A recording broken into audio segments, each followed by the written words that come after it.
segala kegagalanku,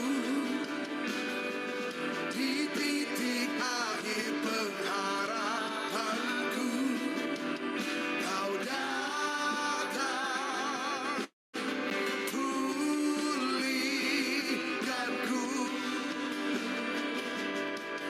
Come on church, angkat tanganmu dan nyatakan, ku letakkan semua bebanku berserah padamu. Ku letakkan semua bebanku berserah padamu.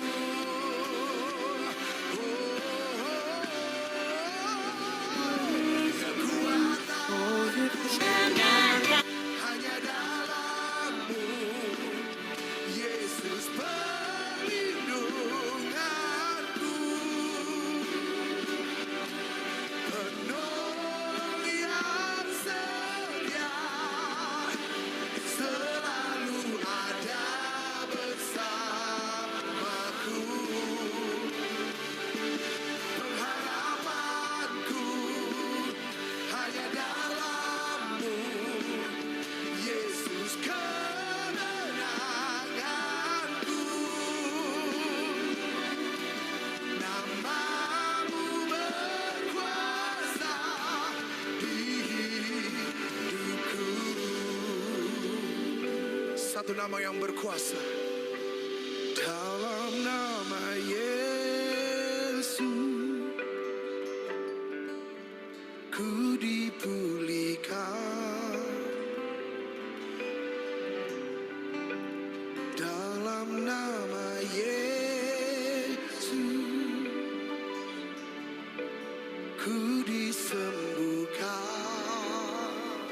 Terima kuasanya di dalam namanya. Dalam nama Yesus, ku dibebaskan. Di dalam nama Yesus, dalam nama Yesus, ku diselamatkan, ku diselamatkan. Angkat tangan dan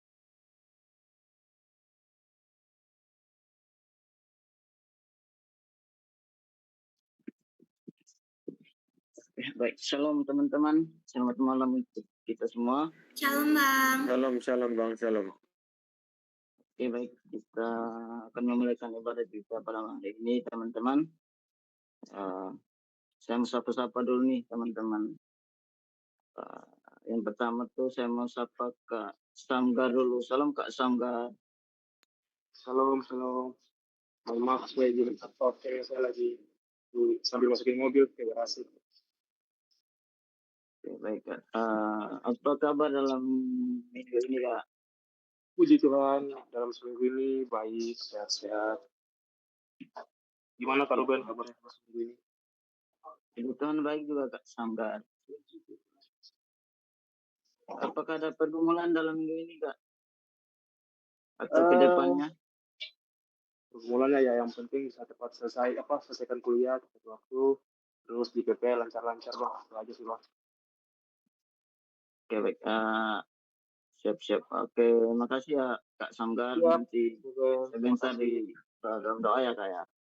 Siap, Oke, terima kasih. Oke, pembicara kita ya dulu pertama kita Kak Debbie. Salam Kak Debbie. Shalom Bang Ruben.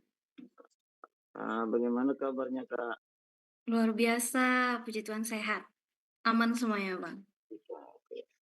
Apakah sudah siap materi malam hari ini Kak untuk memberkati kita semua Kak? Ini kalau materi enggak ya Bang, tapi ke pertanyaan-pertanyaan untuk para speaker kita. Baik ya Kak. Oke, siap. Kami sudah siap pertanyaan sebanyak mungkin ya Kak. Oke, jangan lupa dikirim ke chat. Oke, teman-teman, sebentar yang ada pertanyaan silakan dikirim ke Kak Sharon Putri dan Kak Debbie Histia teman-temannya. Apapun pertanyaannya berkaitan dengan materi hari pertama dan hari kedua ya teman-teman. Oke, baik. Saya lanjut ke kakak kita, abang kita yang di Korea nih. Salam Bang Bram. Shalom, shalom Bang. Gimana Bang? Sehat? Puji Tuhan, sehat Bang. Iya Bang, mantap, puji Tuhan. Apa kabar juga Bang Bram? Apakah batunya sudah hilang Bang? Udah lumayan Bang. Udahlah, udah hilang nasi berat gue. Aman. Gitu. Tuhan jamah pulihkan ya Bang. Dan Amin Bang, terima kasih. kuliahnya selesai pada waktunya supaya bisa pulang ke Indo dan melayani ya Bang. Amin, amin Bang. Jangan lupa ngopi Bang. Oke Bang, saya nggak suka ngopi Bang. Saya suka air bening sama air putih aja Bang. Air putih Bang. Ya, Sehat Bang. kali itu Bang. Agak nakal dikit Air Bang. putih sama Banyak ngopi. air bening Bang. 2 jenis itu aja. Oh, mantap ya. Terlalu sehat Abang ah. Oke baik Bang. Kita lanjut ke kita yang ada di Jakarta nih Bang Eti. Tolong Bang. Assalamualaikum brother, bagaimana sudah minum air putih belum? Sudah Bang, ada sementara di depan Bang. Oke. Apa kabar Bang Eti? Sehat. Bagaimana dengan Kak Ruben? Bagaimana Tuhan aktivitas hari ini Alhamdulillah, Kak? Bang. Sudah diamankan sejak jam 10 tadi sampai jam pulang kerja Bang, aman-aman. Oke mantap, pekerjaan lancar Kak. Apakah ada terkendala? Kalau ada kendala kasih tahu supaya saya doakan. Saya bawa minyak urapan, saya oles dalam nama Yesus. Aman. Amin Bang, amin. Aman amin Bang. Oke, baik. Kita sudah di penghujung menit ya teman-teman. Kita akan mulai ibadat kita. Sekali lagi bagi teman-teman yang akan ingin mengajukan pertanyaan berkaitan dengan materi hari pertama dan hari kedua, silakan chat ke Kak Debbie dan Kak Sarun Putri ya teman-teman. Oke, baik. Kita akan memulakan ibadat kita. Pujian penyembahan kita, siapkan segala kehidupan kita, hati kita, pikiran kita untuk Tuhan. Supaya ibadat kita jangan sia-sia teman-teman. Kepada tim saya persilakan. Shalom semuanya. Puji Tuhan, di minggu yang kedua di bulan 4 ini kita sama-sama berkumpul di ruangan Zoom meeting ini teman-teman. Tapi kita percaya dimanapun saat ini teman-teman berada, Tuhan akan disenangkan lewat pujian kita. Kalau kita datang dengan kerinduan hati kita, dengan hati yang sungguh-sungguh dan rindu untuk menyenangkan hati Tuhan. Siapa yang sepanjang minggu ini diberkati oleh Tuhan, boleh lambaikan tangannya ke kamera teman-teman. Yuk yang masih off cam silakan on cam teman-teman, karena kita mau menghormati Tuhan yang sudah hadir bersama-sama dengan setiap kita. Firman Tuhan berkata, bersyukurlah kepada Tuhan sebab Ia baik, bahwasanya untuk selama-lamanya kasih setia Tuhan. Baik teman-teman, untuk itu sebagai rasa ucapan syukur kita mau datang sama Tuhan dengan pujian kita yang berkata bahwa hati yang gembira adalah obat yang manjur. Yuk sama-sama bersuka cita katakan, hati yang gembira adalah obat, seperti obat hati yang senang, tapi semangat yang patah keringkan tulang. Hati yang gembira Tuhan senang. Teman-teman kan dalam lagu ini berkata hati yang gembira, maka kita harus menunjukkan muka-muka yang berseri untuk Tuhan. Mana muka yang berseri? Boleh kasih senyuman yang terbaik dulu di layar kameranya teman-teman. Senyum yang terbaik untuk Tuhan. Siap-siap ya. Sekali lagi kita mau katakan, hati yang gembira adalah obat yang manjur, seperti obat hati yang senang, tapi semangat yang patah keringkan tulang. Hati yang gembira, hati yang gembira Tuhan senang.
persiapkan hati kita untuk kita menyembah Tuhan, Raja di atas segala raja, karena kemurahan, karena kebaikan, dan karena anugerah Tuhan. Mari kita bersatu di dalam doa. Bapa yang penuh kasih, terima kasih buat setiap anugerah Tuhan yang boleh Engkau limpahkan, yang boleh Engkau curahkan bagi setiap kami sampai detik ini ya Tuhan. Kami rindu untuk menyenangkan Tuhan lebih lagi dari hati kami yang paling dalam, dari lubuk hati kami ya Tuhan. Kami mau katakan bahwa hanya Engkau satu-satunya Tuhan di hidup kami, satu-satunya Raja di dalam hidup kami yang berdaulat atas hidup kami ya Tuhan. Kami serahkan ibadah komsel kami ini mulai dari awal pertengahan hingga akhirnya. Kami percaya kami akan dilawat Tuhan, kami akan bersama-sama menerima berkat yang datangnya daripada Engkau ya Tuhan. Terima kasih Bapa yang baik, terima kasih Yesus. Kami mau menyembah Engkau Tuhan. Mari kita angkat pujian kita. Ku cinta Kau Yesus Tuhan, Kau kekasih jiwaku. Perlu Kau Yesus Tuhan, Kaulah nafas hidupku. Sekali lagi dari awal katakan, ku cinta Kau Yesus Tuhan, Kau kekasih jiwaku. Ku perlu Engkau, ku perlu Kau Yesus Tuhan, Kaulah nafas hidupku. Mari panggil namanya Yesus, Yesus, Kau yang ku rindu.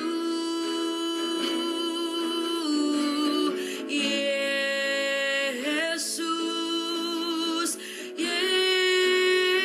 Yesus, Kaulah segalanya. Ini bukti kami mengasihi Engkau Tuhan. Kami angkat pujian, kami katakan, ku cinta Kau Yesus Tuhan, Kau kekasih jiwaku. Kami perlu Engkau ya Tuhan, ku perlu Kau Yesus Tuhan, Kaulah nafas. Mari katakan, Yesus, Yesus, Kau yang ku rindu untuk selama-lamanya. Yesus, Yesus, Kaulah segala. Lebih lagi kita panggil namanya Yesus, Yesus,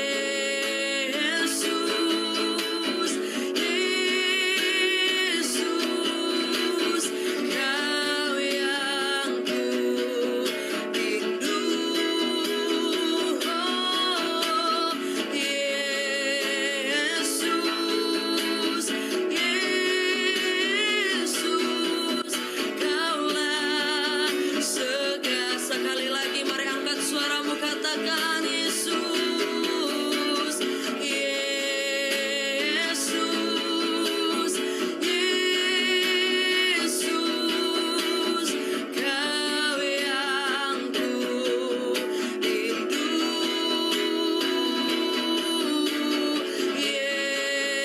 Yesus, Yesus, Kaulah segalanya.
ya Tuhan, karena kasih-Mu dalam hidup kami.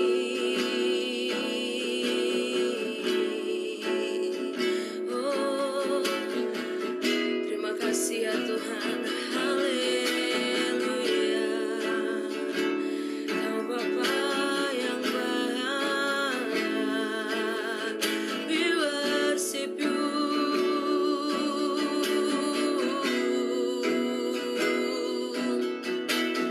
Jesus, Jesus, you are the one I love. Jesus, Jesus, forever I love you, Lord. Come on, come. Jesus, Jesus, you are the one I love. Jesus, Jesus, Jesus, forever I love you, Lord. Jesus, Jesus, you are the one I love. Jesus, Jesus, forever I love you, Lord. Sekali lagi katakan Jesus, Jesus, Jesus, you are the one I love. Jesus, Jesus, forever I love you, Lord. Forever I love you, Lord. Forever I love you, Lord. Waktu selanjutnya saya persilakan kepada hambanya.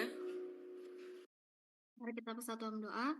Bapak, terima kasih untuk berkat-Mu hari ini Tuhan. Engkau mengizinkan kami untuk hadir di komsel diskusi online kami pada malam hari ini. Kiranya Engkau yang memberkati kami Bapak, Engkau yang memberkati hati dan pikiran kami, Engkau yang menjadikan hati dan pikiran kami menjadi tanah yang subur, di mana biji-biji firman-Mu ketika jatuh ke tanah dan ke tanah subur ini menjadi pohon yang subur, pohon yang mampu menghasilkan buah yang harum dan manis bagimu ya Bapak. Dan berkati juga seluruh device yang kami gunakan Bapak agar tidak terhalang apapun. Berkati seluruh pembicaranya Bapak, yaitu ada Kak Grace, ada Bang Epi, Kau yang memakai mereka menjadi perpanjangan lidahmu, menjadi perpanjangan tanganmu. Terima kasih Bapak, kami akan memulai komsel ini dalam nama Tuhan Yesus. Amin. Shalom semuanya. Shalom Kak, Oke, shalom. karena kita akan memulai diskusi kita ya terkait materi hari pertama dan hari kedua. Hari pertama yang dibawakan oleh Bang Epi, hari kedua yang dibawakan oleh Kak Gris Lydia. Mungkin bisa kasih reaction nih, siapa nih teman-teman yang udah hadir di hari pertama dan hari kedua. Boleh dikasih reactionnya teman-teman. Siapa yang hadir? Oke, gak terlalu banyak ya yang ikut join hari pertama dan hari kedua. Oke, mungkin kilas balik aja ya, kilas singkat. Jadi materi kita, diskusi kita ini tentang memaafkan bukan untuk dimanfaatkan. Nah, di hari pertama Bang Epi itu membawakan tentang memaafkan.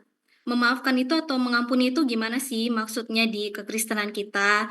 Nah, di hari pertama Bang Epi udah menjelaskan bahwa mengampuni itu merupakan inti dari kekristenan atau jantung dari kekristenan. Benar tidak Bang Epi? Kasih reactionnya Bang.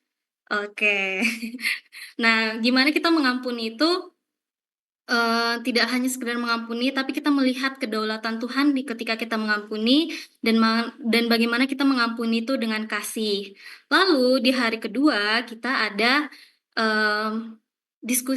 materi dari Kak Grace Lydia. Say hi Kak Grace. Halo, suaraku kedengeran? Kedengaran aman-aman Kak. Oke. Nah, di hari kedua Kak Grace itu ngejelasin bagaimana kita mengampuni dengan bijak ya teman-teman. Gimana kita bisa mengampuni seseorang tanpa jadi dimanfaatkan oleh orang yang telah menyakiti kita, begitu. Dan di sini teman-teman yang nggak ikut materi 1 dan materi 2 di hari Senin dan Selasa udah terima PPT nggak ya di grupnya masing-masing? Atau dari tim panitia nggak tuh? Tim komsel bisa bantu kirim ulang ke grup-grupnya biar teman-teman kita bisa ngebaca dulu materi-materi dari Kak Epi dan Kak Grace dan mereka mungkin mempunyai pertanyaan terkait hal-hal itu. Nah, bagi teman-teman juga di sini yang masih bingung pengampunannya gimana, Tuhan tuh minta apa di hidup kita, kenapa mengampuni itu jadi jantung kekristenan kayak gitu, atau punya punya kesusahan untuk mengampuni, mungkin mau tips and trick dari Bang Epi dan Kak Grace, gimana sih Kak untuk mengampuni? Boleh di chat boxnya ya, boleh ke Kak Sharon, boleh di secara umum everyone, atau bisa direct ke aku. Dan bagi yang malu-malu mungkin ya nggak mau ketahuan nih siapa yang nanya, boleh langsung direct tanya ke aku, dan dijamin privasi ini akan terjaga dengan aman, tidak akan dibocorkan kemanapun. Oke teman-teman, jangan lupa ya kasih pertanyaannya. Malu-malu tapi mau, bener banget. Oke, mungkin kita masuk ke pertanyaan pertama nih ya, Bang Epi dan Kak Grace. Jadi kemarin tuh aku ada terima pertanyaan kayak gini. Kak, aku udah mengampuni, udah berusaha, bahkan udah berdoa. Tapi rasa sakitnya masih ada, padahal udah bertahun-tahun lamanya.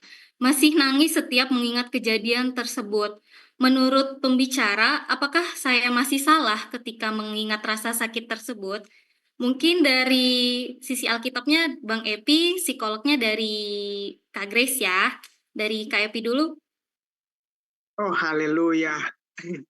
Oke, thank you Kak. Thank you juga buat teman-teman yang sudah bertanya. Kalau ini saya pertama berbicara dari pengalaman dulu Kak. Nah, kalau misalnya bilang sudah berdoa, tapi ketika ingat itu kejadian dan akhirnya sakit lagi, menangis lagi. Memang manusia gitu Kak. Ya kan, naturnya manusia pasti begitu. Kalau mengingat sesuatu kejadian yang sangat menyedihkan pasti sakit.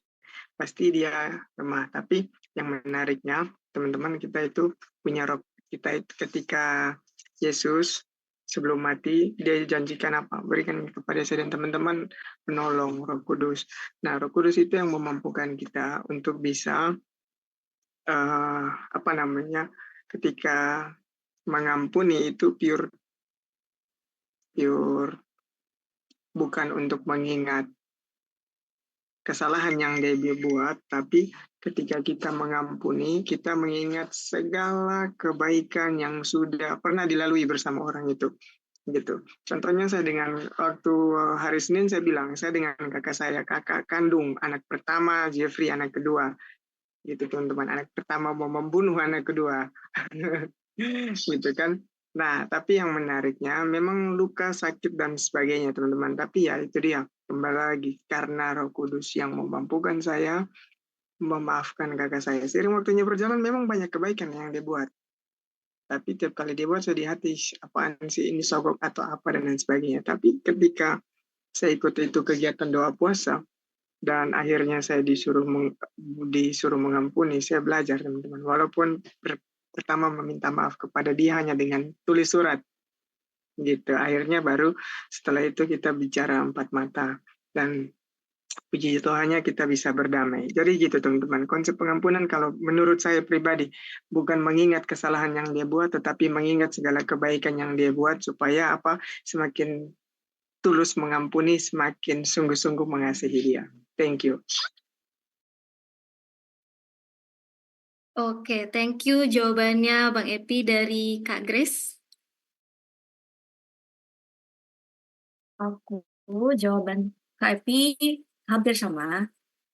Pertanyaan pertama yang dipertanyakan ini manusiawi banget dan tentu ini relate dalam ya, karena kalau aku jawaban tidak menghakimi, karena sebenarnya yang menjawab dari pertanyaan ini apakah salah tidak?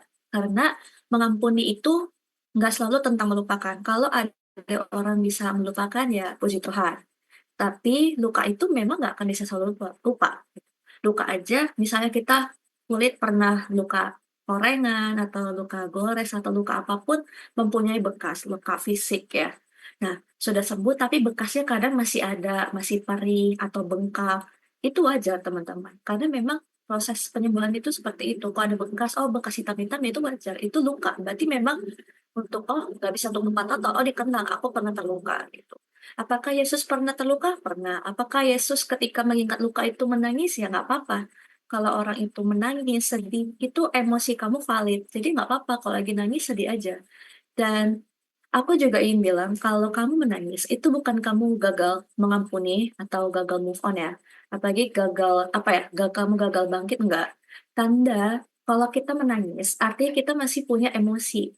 Kamu juga masih dalam proses pemulihan, proses penyembuhan. Karena yang namanya sembuh itu nggak ada yang instan. Sama seperti kita sakit, pasti antibiotik. Tapi antibiotik nggak mungkin satu hari selesai. Ada harus diminum sampai habis. Artinya antibiotik itu juga punya prosesnya gitu teman-teman. Kalau sakit fisik juga butuh waktu sembuh, sama luka batin, luka di hidup kita juga perlu waktu mengampuni. Yang penting kalau lagi mengalami sedih, tangisan, ya nggak apa-apa, tetap minta tolong Tuhan yang menyembuhkan terus. Jadi itu bukan gagal gitu. Terkadang juga dalam psikolog itu aku juga jadi proses penyembuhan itu tidak selalu lurus teman-teman, nggak selalu aman flat ya, rata atas naik terus enggak. Kita tuh kayak grafik, bisa naik bisa turun, nggak stabil. Jadi memang ada hal-hal yang bisa memicu kita, membuat kita sensitif lagi, bisa men-trigger luka lama. Jadi jangan takut, itu wajar. Memang kita diuji hal-hal sekitar kita tuh ada nggak sih bikin kita sensitif, marah, apapun seperti itu. Nah, selagi kita nggak menyimpan dendam, nggak balas, itu sudah hal yang baik kok. Kita berharga, dan kita tuh berharga. Jadi, kita sudah menghargai diri kita, berusaha, ya nggak apa-apa. Nangis itu wajar. Jadi kalau kita bilang sembuh, kita tidak merasakan emosi, itu harus dipertanyakan. Artinya ada respon trauma, respon luka yang buat kita tidak mau berekspresi, beremosi apapun. Itu bahaya. Jadi gitu, proses penyembuhan itu nggak lurus teman-teman, nggak lurus naik ke atas terus, nggak ada yang mulus, pasti ada pemicunya. Jadi jangan bilang kamu gagal kalau kamu sudah mengampuni orang itu, tapi kok masih bisa keingat, bisa nangis, itu wajar.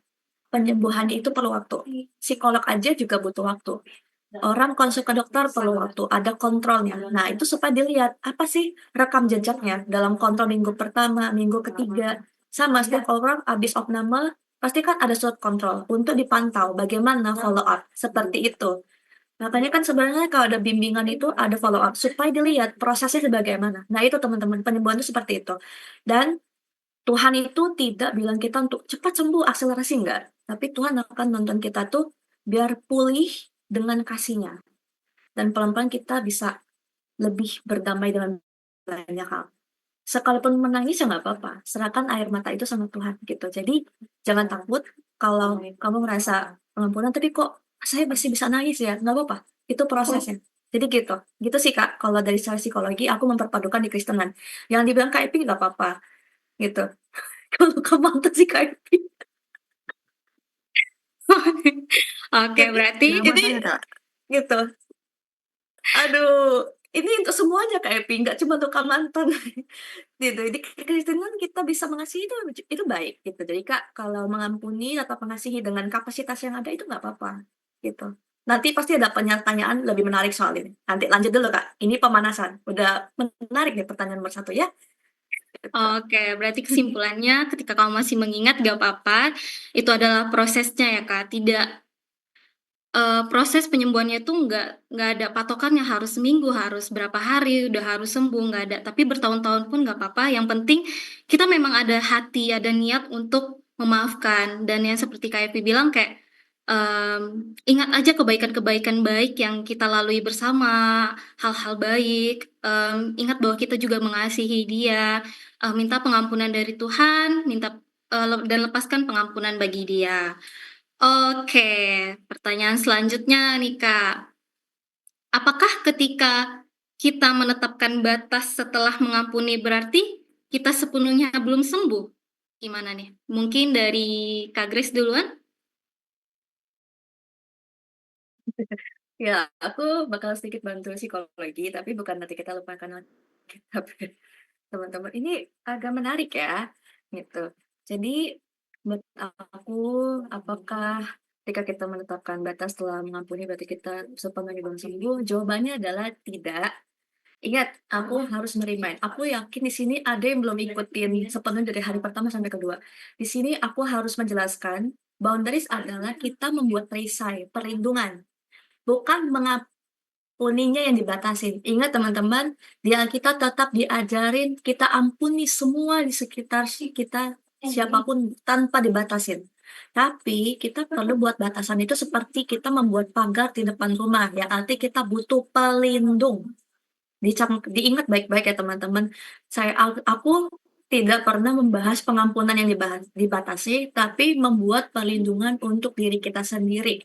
Oke, dan itu kita juga mengikuti Alkitab ajarkan dan juga memperpadukan psikologi supaya mental kita terjaga, spiritual juga kita terjaga, emosional kita terjaga. Jadi jawabannya adalah tidak, teman-teman. Kalau bilang, oh dia tuh sudah mengampuni tapi kok membuat set boundaries, membuat batasan, membuat perisai untuk dirinya, oh enggak, dia bukan enggak sembuh, bukan belum sembuh, Mang. Sebenarnya jawabannya adalah tidak.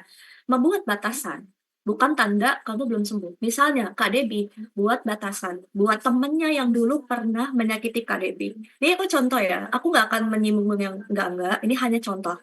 Jadi misalnya Kak Debbie pernah disakiti temannya, ditipu dengan suatu hal, Kak Debbie berhak untuk membatasi kepercayaan tersebut. Artinya Kak Debbie tahu seberapa kapasitas yang bisa diberikan kepercayaan itu. Artinya apakah Kak Debbie salah, tidak mengampuni diri sepenuhnya? Enggak, memang semua kalau kepercayaan sudah dirusak ya nggak akan sama. Ya jangan dipaksa, kalau Kak Debbie hanya bisa kepercayaan 10, sekarang sisa 5 atau sisa 2, nggak apa-apa. Itu artinya sudah kapasitas memang Kak Debbie set boundaries, bikin batasan itu untuk melindungi dirinya. Gitu, supaya Kak Debbie nggak tersakiti lagi. Tapi itu sebenarnya Kak Debbie tanda dewasa, artinya Kak Debbie sudah bijaksana melindungi dirinya sendiri supaya dia tidak jatuh di kesalahan yang sama, tidak ditipu lagi dengan siapapun, baik itu dengan temannya yang dulu atau dengan orang-orang baru gitu. Dan dengan kita buat batasan itu teman-teman, ini sorry ya earphone-ku agak ini, justru itu bentuk kita juga mengasihi diri kita. Kita hargai diri kita tuh berharga, nggak bisa disakiti terus. Kita nggak mau luka yang sama terulang. Jadi pengampunan itu bisa tetap berjalan. Tapi juga Tuhan kasih hikmat dengan apa? Kemarin di hari kedua yang ikut hari 2, hari kemarin dengan melindungi diri kita sendiri. Artinya kita perlu buat perisai diri kita sendiri untuk menjadi tameng yang kuat. Seperti itu Kak Debbie. Jadi kalau ada orang milih jaga jarak ataupun mungkin terpaksa cut off, terkadang itu adalah batas yang memang harus dia buat. Jadi itu ibarat ya kita bikin tembok itu untuk supaya nggak ada serangan-serangan yang nggak perlu lagi gitu. Gitu Kak. Oke, berarti bukan berarti kita lemah, tapi untuk menjaga kita juga ya, Kak. Nah, dari Kak Epi kayaknya pusing banget ya dari tadi kayak, gimana nih, gimana Makanya. jawabannya, Bang?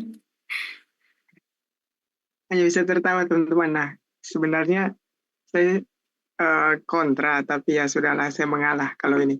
Betul, kita harus ada batasan teman-teman.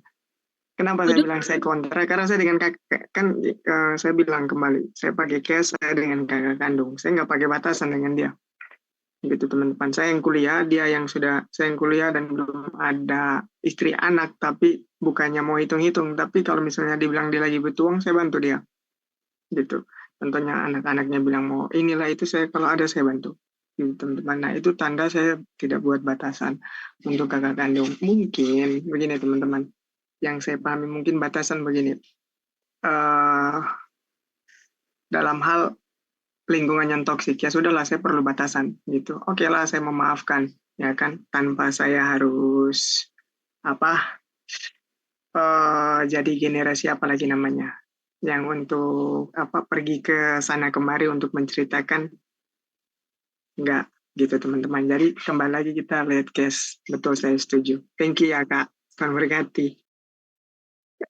Oke, aku Oke, lanjut harus Kak Grace, menambahkan gimana? dulu Kak Debbie. Oke, Izin nambahkan. silahkan. Oke, aku tidak mau sampai pro dan kontra, ini berbahaya. Jadi maksudnya KIP ini gini. Kalau untuk lingkungan keluarga, kalau mau baik, nggak apa-apa. KIP itu ini bukan kakak bikin batasan itu, bukan artinya tuh tidak menganggap keluarganya ada, bukan. KIP tetap dengan kapasitas dan kemampuan yang bisa diberikan, gitu loh. Karena memang aku tahu mengasihi keluarga itu memang hal yang baik gitu. Aku sekali lagi ingin bilang, aku lupa jelasin konteksnya Kak Debbie. Kalau untuk keluarga selagi kita yang bisa nerima orang tua kita, nggak apa-apa, maksudnya berbuat baik kayak Kak Epi dengan kakak kandungnya, kalau saya dengan kedua orang tua saya, gitu. Kalau keluarga oke lah, kita bikin batasan maksudnya bukan batasan bikin mereka tidak bisa komunikasi apapun. Kalau Tuhan menggerakkan hati kita, bantu orang tua kita pengen bantu orang tua kita atau bantu keluarga kita, nggak apa-apa. Kita dengan kapasitas dan kemampuan yang memang kita bisa, gitu loh maksudnya ya. Jadi kita bukan, oh kita menjadi keluarga seperti, oh enggak. Kita juga gak diajarkan untuk durhaka ya teman-teman, seperti itu. Nah, kalau harus sampai rela cut off apalagi menjaga jarak, bikin batasan agak lebih ketat, benar ya kayak Pi bilang, banyak lingkungan toksik misalnya, entah itu dari teman, pacar, atau hal-hal di luar keluarga yang ternyata sangat toksik, dan aku rasa perlu juga dibikin batasan, kalau memang harus menjaga jarak itu perlu, karena boundaries yang penting, karena lingkungan luar itu juga bisa menjerumuskan kita, seperti si Kak Debbie. Jadi supaya nggak kontras dengan sama Kak Debbie, aku lupa bilang tergantung kasus dan konteksnya. Kalau konteks keluarga, ini perlu memang dibicarakan dengan hal yang ini, gitu. Tapi kalau untuk di luar keluarga, ya itu perlu Kak, batasan. Karena apa? Lingkungan luar itu, kalau kita tidak saring, kita tuh gampang terkontaminasi istilahnya. Seperti itu sih Kak Debbie istilahnya. Oke, berarti bisa disimpulkan kalau mengampuni itu bukan berarti kita lemah atau segala macamnya, tetapi apa ya? Apa ya? Oh, I'm sorry. Menetapkan batasan bukan berarti kita belum sepenuhnya sembuh, tapi untuk membuat diri kita safe, membuat diri kita terjaga dari hal-hal lain, tapi ada konteksnya kayak gitu ya.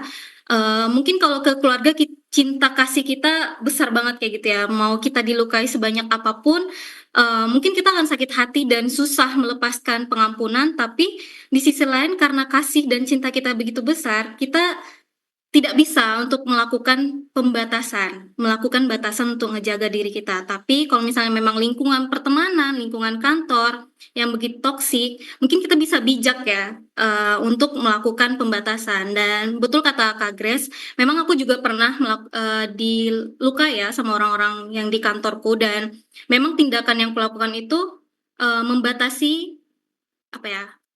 hubunganku dengan mereka. Tapi aku nggak menjauh kayak gitu loh. Aku tetap say hi, aku tetap senyum ke mereka. Cuman kalau untuk cerita lebih dalam lagi, maybe I can do it again kayak gitu kan.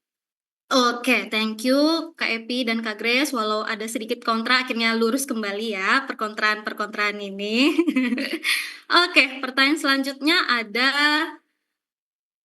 Oh ya, sebelum aku lanjut ke pertanyaan ketiga, bagi teman-teman yang punya pertanyaan boleh ditanyakan langsung ke aku atau ke Kak Sharon ya.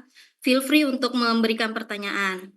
Nah, yang pertanyaan ketiga nih Kak, apakah mungkin seseorang mengampuni tetapi masih berharap orang lain itu bertanggung jawab atas kesalahannya? Jadi dia kayak mungkin temannya udah ngelakuin kesalahan atau keluarganya udah ngelakuin kesalahan. Dia udah ngomong nih di mulutnya, Tuhan aku mau mengampuni dia. Tapi di hatinya masih, lu harus tanggung jawab dong atas apa yang lu lakuin. Nah, gimana tuh Kak? Dari Kak Epi deh. Baru mau ditanya kakak siapa nih? Hom, Pim, Pak, Ayu, Gambreng. Sorry Kak. Oke, Kak. Berarti bagi saya kembali lagi dia belum memahami apa itu konsep mengampuni, dan dia juga belum mengerti apa itu kasih. Ya, sehingga dia hanya sekedar mengampuni atau mengasihi sebatas kata-kata, tapi dalam hatinya dia masih menuntut balas. Siapakah kita, Kak? Ya kan? Kita manusia hanya, kalau saya pakai istilah, kita hanya butiran debu yang dipercayakan oleh Tuhan untuk hidup, ya kan, dengan agendanya Tuhan. Tetapi mungkin dalam seiring waktunya berjalan ada gesekan, manusia menajamkan sesamanya, besi aja menajamkan besi. Nah, tapi ternyata dari konteks itu akhirnya membuat dia melupakan bahwa dia ini siapa. Mungkin dia terbuat dari tanah sengketa, sehingga dia nggak mau mengampuni yang tulus dari dalam hati hanya sebatas kata-kata, gitu kan. Dan itu the real, Kak, tidak dipungkiri. Banyak orang Kristen yang begitu, yang iya saya sudah mengampuni, tapi untuk lihat mukanya, sorry itu saya nggak mau, gitu, ya kan. Lalu pernah saya kelas berapa tuh? Kelas 3 SMA, pas akhir kelas 3 SMA adalah satu kasus di gereja lokal di Kota Kupang. Akhirnya mereka berantem di gereja, teman-teman. Saya harus ceritakan ini, guys. Lalu Ibu Gembala tanya ke saya, menurut kamu bagaimana, Ibu? Saya bilang, saya no comment. Itu kan kasus pribadinya mereka yang akhirnya dibawa giring ke gereja, berantem setelah ibadah raya, lalu akhirnya mempermalukan nama baik keluarga gitu. Jadi Ibu Gembala bilang, wajib dong, itu kan seumuran dengan lu. Jadi saya bilang, oh ya gitu, kalau dari saya gini aja Bu Gembala. Ya kembali lagi, dia pilih mengampuni atau dia pilih mempermalukan gitu. Lalu akhirnya Ibu Gembala bilang, ya sudah nanti lu tolong ini apa ya, bantu dekati follow up anak ini. Saya bilang oke, boleh. Nah akhirnya teman-teman, saya setuju juga dengan itu ayat yang mengatakan apa namanya, aku menyiram Apolos, tapi Tuhanlah yang memberi pertumbuhan, ya kan? Nah memang mungkin dia tidak bertumbuh di waktu itu secara sehat, sehingga apa namanya, ketika ada case dia mempermalukan orang tuanya. Lalu kesimpulan dari kejadian ini teman-teman, ternyata ternyata waktu itu dia hanya bilang begini, di pintu depan gereja. Saya tanya, lu betul-betul sudah memaafkan? Dia bilang, sudah. Jadi saya bilang, itu mama kandung? Iya, sudah. Tapi untuk lihat mukanya, sorry, nggak akan sampai lubang kubur. Saya di hati, Tuhan, apakah ibadah tadi salah atau bagaimana? Nah, jadi kesimpulannya begini, teman-teman. Tidak dipungkiri orang Kristen juga bisa, hanya karena gesekan, akhirnya dia hanya sebatas mengampuni lewat kata-kata tanpa tindakan. Dan akhirnya nihil. Jangan sampai Tuhan yang tegur langsung. Gitu. Bagi saya itu aja, teman-teman. Tuhan berkati. Oke, berarti jangan hanya sebatas di mulut aja tapi ya, Kak. Dari hati juga harus benar-benar minta ke Tuhan, hati yang tulus untuk mengampuni. Ya, setuju. Oke, dari Kak Grace, gimana Kak? Pendapat Kakak? Aku jawabanku mirip dengan Revi. Jadi buat aku, oke, kita bikin batasan untuk melindungi diri. Kita mengampuni. Tapi kalau dia bilang, aku tuh berhak loh, dia tuh dapat balasan. Kalau aku tuh pengen berharap dia dapat karma atau tabur tuh ya apapun. Aku hanya bilang, kalau kalian masih berharap itu, artinya kalian belum mengampuni sepenuhnya. Karena dalam psikologi forgiveness itu, mau memaafkan, ada beberapa tahapnya gitu Kak Devi. Nah, di orang yang masih berharap, oh saya pingin tapi dia dia pingin dapat karma atau apa, tabur tuai apapun, itu artinya dia forgiveness-nya itu belum secara kemauan banget, dan dia juga belum melatih diri sampai alam bawah sadarnya mungkin untuk memaafkan. Nah itu belum ya, jadi lebih sekedar kata-kata. Karena gini kan, kalau kita sudah mengampuni orang, kalau kita mau mengurangi porsi komunikasi dengan saat batas itu nggak apa-apa. Kalau melihat orang masih nggak nyaman, tapi mau tetap dewasa, mengampuni aja, sekalipun nggak nyaman, ya nggak apa-apa, gitu. Tapi kalau bilang, aku sudah memaafkan, tapi aku, apa ya, sampai, apa sih, mungkin pokoknya mengharapkan dia kena balasan, kena karma, aku rasa itu nggak bagus, Kak. Karena sekali lagi, pembalasan itu adalah haknya Tuhan, ranahnya Tuhan, bagian Tuhan. Jadi kita nggak boleh balas dendam, dengan cara apapun, gitu. Jadi yang kita perlu lakukan adalah memaafkan dia, ampuni diri kita, Tuhan mengampuni kita, dan ayo pulihkan diri menjadi kita versi lebih baik ya. Karena dengan kita versi lebih baik, kita sudah tahu, oh ini loh minus kita. Tapi di saat kita di versi baik, kita sudah bilang, oh ya, dulu aku pernah mengalami luka ini. Dan ternyata membentuk aku menjadi seperti sekarang ini. Jadi seperti itu Kak. Jadi kalau orang bilang, memang oke, untuk gak lihat muka itu benar, itu sebenarnya juga kurang pas. Tapi memang aku tergantung case ya. Aku yang itu sedikit tentatif, tapi tetap Saya rasa kalau keluarga agak kejam banget kalau untuk sampai nggak lihat muka, kecuali kasus berat. Saya tidak mau bahas itu, tapi saya cuma bilang yang paling penting Kak, di bold, ditebal akan kalau orang itu bilang saya mengaku mengampuni, tapi saya pingin musuh saya kena karma. No, itu bukan mengampuni. Itu paling penting Kak, karena di Alkitab Tuhan bilang pembalasan adalah hak Tuhan. Ampunilah orang itu. Jadi itu ranahnya Tuhan. Jadi bukan ranah kita untuk balas dendam. Tuhan tuh cuma pengen kita mengampuni diri, ampuni orang lain, Tuhan mengampuni kita, dan bertobat menjadi lebih baik. Itu keinginan Tuhan. Gitu sih. Jadi aku sama kayak Kak Epi intinya. Seperti itu. Oh, dari Kak Epi mau menambahkan? Oke Kak, tadi saya lupa. Sorry, saya minta lagi waktu yang saya tambahkan. Jadi gini teman-teman, kalau dia bilang dia mau mengampuni, tapi dia pengen orang itu Mas dapat balasan, berarti gini, seperti ini, silakan masuk duduk di luar, ya kan? Sama aja bohong gitu. Lalu karena begini, kalau kita mengampuni berarti anggap aja kita sedang melepaskan seseorang dari dalam penjara. Orang itu siapa? Diri kita sendiri. Dalam penjara apa? Penjara egois, penjara apa? Gengsi, penjara apa? Sakit hati. Dan akhirnya ketika saya dan teman-teman mengampuni, plong. Gitu. Dan yang perlu digarisbawahi satu, kita tidak bisa mengampuni dengan sungguh-sungguh tanpa Roh Kudus. Nggak bisa teman-teman. Manusia biasa kok. Kan hari ini saya bilang mengampuni, besok pas lihat dia datar aja. Gitu kan sama aja. Gitu. Jadi sekali lagi kita butuh Roh Kudus supaya bisa menguatkan kita, tuntun kita lebih lagi mengampuni lebih sungguh. Oke, Tuhan berkati. Oke, berarti kesimpulannya kok aku ngeblank ya Kak? Nah, minum air Kak, minum air dulu. Minum aku Kak Debbie. Ya, ada kakak siapa yang Sorry. Bagian kita adalah untuk melepaskan pengampunan dan minta tuntunan dari Roh Kudus untuk melakukan pengampunan. Tapi bagian Tuhan adalah untuk memberikan balasan ataupun penghakiman yang adil untuk dia ya teman-teman. Karena kita tahu bahwa Tuhan kita adalah Allah yang adil. Dan kita hanya manusia yang kadang kita terlalu subjektif untuk memberikan penghakiman dan kita nggak punya hak sebenarnya untuk menghakimi. Oke, perlu dinotit ya teman-teman. Oke, sebelum kita lanjut ke pertanyaan berikutnya, waktu dan tempat dipersilahkan untuk Bang Bram untuk take dokumentasi.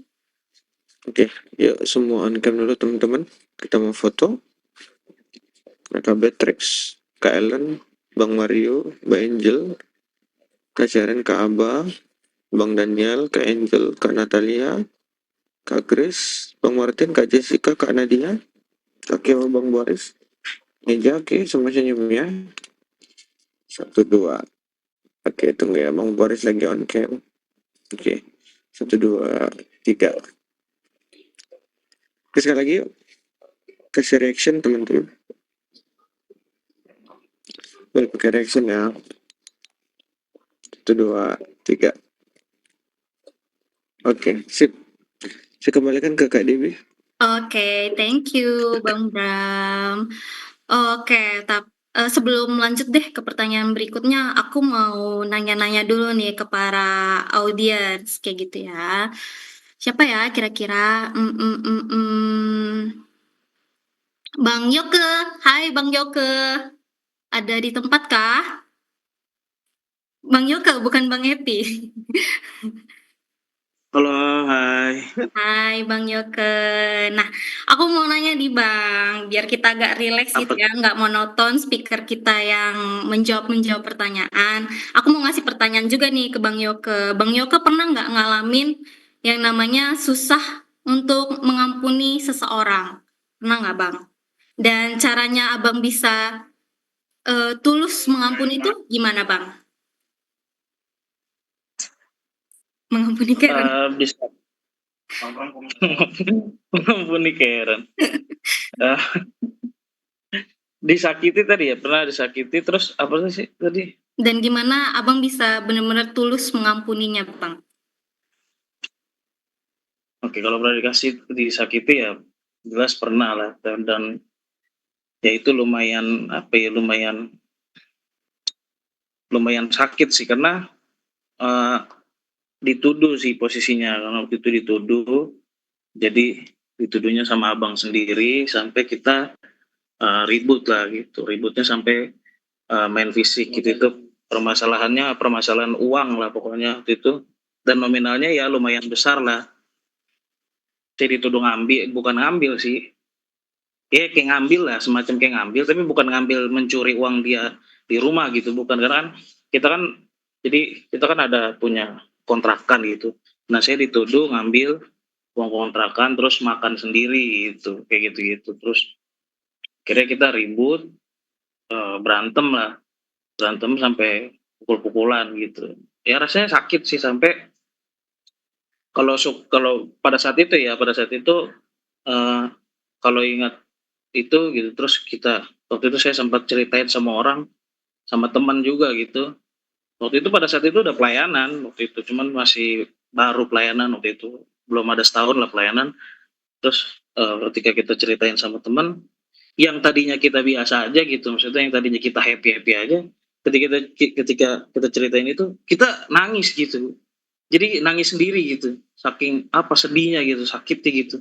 Kok bisa ya gitu. Tapi perasaan juga, apa, perasaan kesel itu ada gitu, kayak apa, kata-kata cacian itu ada di dalam hati gitu, kayak segala macam binatang apa ada semua gitu di dalam hati, di dalam hati gitu. Terus ya Kak, pada saat itu kan udah pelayanan tuh, terus